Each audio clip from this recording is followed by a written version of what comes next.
নিশা ৰূপহীহাটৰ গেৰেকীত উত্তপ্ত পৰিস্থিতি গৰু চুৰি কেন্দ্ৰ কৰি সৃষ্টি হৈছে এই উত্তপ্ত পৰিস্থিতি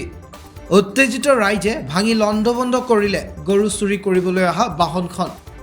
দুখন বিলাসী বাহনেৰে গৰু চুৰি কৰিবলৈ আহি গৃহস্থক প্ৰহাৰ কৰে চুৰৰ দলটোৱে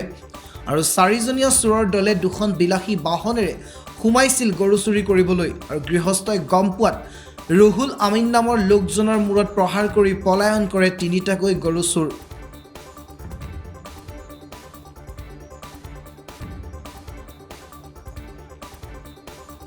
AS10A5902 নম্বৰ এই বাহনখন আৰু লগতে চুৰ এজনক মুকছিদুল ইছলাম নামৰ চুৰটোক ৰাইজে কৰায়ত্ব কৰি উত্তম মাধ্যম সোধাই আৰক্ষীক গতাই দিয়ে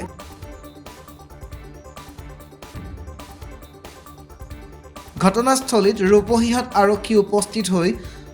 মুকছিদুল ইছলাম নামৰ চুৰটোক থানালৈ লৈ যায় চুৰৰ প্ৰহাৰত গুৰুতৰভাৱে আঘাতপ্ৰাপ্ত ৰুহুল আমিনক সংকটজনক অৱস্থাত নগাঁও আদিত্য হস্পিটেলত ভৰ্তি কৰোৱাই বুলি জানিব পৰা গৈছে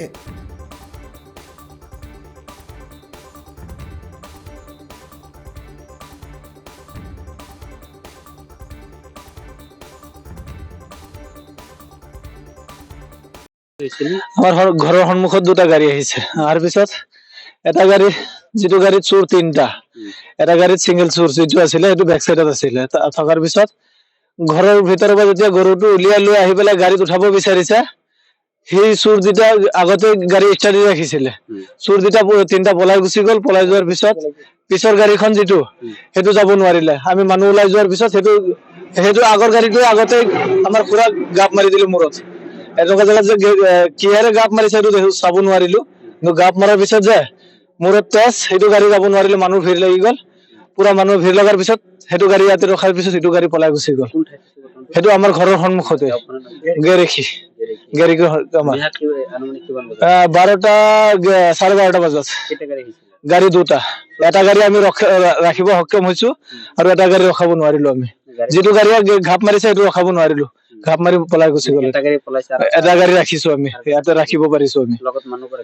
মানুহ এজনে আছিল এইটো গাড়ীত যেটো গাড়ী আমি ৰাখিব পাৰিছো মানুহ এজনে আছিল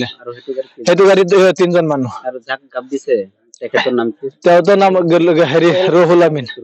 হয় তো মোৰ খুৰা হয় এতিয়া আইছি আদিত্য নাৰ্ছিং আইছি তো ভৰ্তি কৰা আছে গাড়ীৰে খুন্দি আছে না ঘাপ মাৰিছে মূৰত এনেকে ঘাপ মাৰিছে যে একদম ফালি গৈছে এনেকে চুৰৰ দল কেজন আছিল চুৰৰ দল মতলব টোটাল 4 জন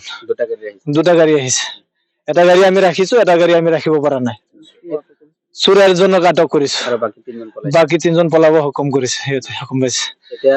ৰুহুল আমিন ক'ত আছে এতিয়া আইছিত আছে হেৰি আদিত্য নাৰ্ছিং আছে তেওঁৰ অৱস্থা এতিয়া ভাল নহয় এতিয়া বাকি কি খবৰ এতিয়া তেওঁহে জানে আৰু ওপৰলৈহে জানে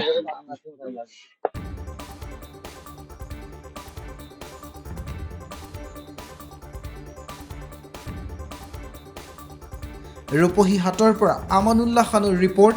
B24 অসম এনি